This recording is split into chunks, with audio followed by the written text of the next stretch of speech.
izy no ambaran'ny mpaminany rehetra fa amin'ny anara no azon'izay rehetra mino azy famelan-keloka. Asan'ny apôstôly 10:17. Eo amin'ny famonjena antsika rehetra dia miara-miasa amin'ny anjely Andriamanitra. Isika misy anjely ran'Andriamanitra miaro antsika, mitary-dalana antsika isan'andro. Miara-miasa amintsika zany io anjely io, eo amin'ny famitana ny adidy sy ny iraka isan'andro izay omen'Andriamanitra ataontsika. Hoy ny ambaran'ny sokatra masina ao amin'ny asan'ny apôstôly 10:7. Izy no ambaran'ny mpaminany rehetra fa amin'ny anarany no azon'izay rehetra mino azy famelan-keloka. Miasa amin'ny alalan'ny anjely lanitra Andriamanitra mba ahatonga antsika izay mahalala ny fahamarinana ifandray amin'ireo fanahy mila fahazavana isan'andro. Rehefa nisy lehilahy anankiray atao hoe Cornelio zany any amin'ny firenena jentilisa misy azy, dia nirahana i Petera.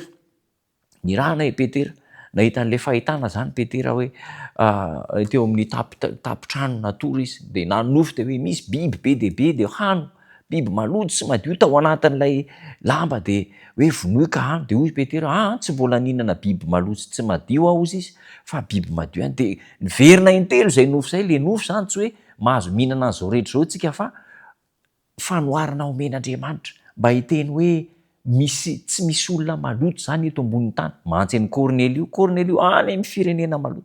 Dia nirahan'Andriamanitra ny anjely nilaza tamin'ny Petera hoe mandeha any ianao ka lazao amin'ny Cornelio misy olona linany amin'ny famonjena sy ny fahamarinana any amin'ny toeran-kafana. Dia vokatra ilay afatra noraisin'ny Petera tamin'ny anjely, dia lasa i Petera nakany amin'ny Cornelio. Zany koa no fomba fiarahan'Andriamanitra miasa amintsika. Ny anjely amin'izao fotoana izao, ny anjely moa dia atao hoe mpitondra hafatra. Angelos izy amin'ny teny grika, mialatsiny indrindra. Angelos, messager amin'ny teny frantsay. Ka tsy dia hoe isy anjely intsony zany irahan'Andriamanitra amin'izao fotoana izao mba hiara-miasa amintsika eo amin'ny fanatrarana ny hafa, fa mety ho isika mihitsy anie ilay anjely, ilay irahan'Andriamanitra, messager, mpitondra hafatra, irahan'Andriamanitra ho amin'izao tontolo izao mba hampafantatra ny olona rehetra ny famonjen'Andriamanitra. Ka izao Andriamanitra miara-miasa amintsika, manana anjely isan'andro isika, miaro antsika, mitantana antsika ny an-dalana eny. Anankiroa ny karazana anjely, misy ny atao hoe kerobim, misy ny atao hoe serafim, ary isika rehetra dia miara-miasa amin'ireo anjely ireo. Asian'Andriamanitra anjely tsy hita maso kanefa dia miasa mba hiaro, hita ary hitary-dalana antsika amin'ny asantsika rehetra. Ary ny asan'ny anjely koa dia izao, manoro antsika ny varavarana tokony hidirantsika hanambarana ny hafatr'Andriamanitra, mampafantatra antsika ny lehilahy sy ny vehivavy izay tokony andehanantsika mba hahatonga antsika hiteny ny fahazavana ny famonjena amin'ireny olona ireny. Hoy ny tenin'Andriamanitra ao amin'ny Jaona 4:5-7 hatramin'ny 7:7. Io zany le votoatin-kafatra izay hoentintsika manjely antsika ho any amin'izao tontolo izao. Zao no ambaran'ny tenin'Andriamanitra. Zao ny mofinaina izay manatona tsy honoana, ary izay mino ahy tsy mba hangetaheta intsony.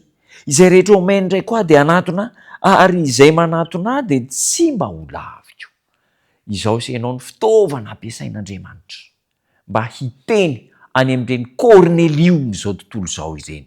Cornelio moderna izay tsy mbola mahalala ny fahamarinana kanefa mangetaheta ty hafantatra ny famonjena. Rehefa tonga tany amin'ny Cornelio i Petera, ny vomi-danadana ny varavaran'ny Cornelio, ary izy menakavy ny tangorona tao andray ny afatry ny famonjena. Ao amin'ny asan'ny apôstôly 10 misy an'io an-dalana teny io, tantara mahafinaritra, mba jereo vakio fa andresy lahatra antsika ny ahatonga antsika ahatsapa fa hoe izaho koa dia anjely irahan'Andriamanitra, mba hampafantatra any amin'izao tontolo izao ny filazantsara ny famonjena. Miara-miasa amiko sy aminao Andriamanitra. Misy anjely irahan'Andriamanitra hitantana antsika, hiaro antsika. Ary rehefa miara-miasa amin'izy ireny isika, andresy aomby na dia miatrika fisedrana, fanakianana, fizahantsoetra mahamay azy. Hitanao ny Tompo, hivavaka isika. misaotra tombo tsara afatra lehibe nomenao anay fa miara-miasa aminay ny anjely ary zay koa dia mety ho mpitondra hafatra hanambarany famonjena amin'izao tontolo izao. Reseho lahatra izay fa misy famonjena omenao ny hafa amin'ny alalanay, amin'ny anaranao Kristy Tompo. Amen.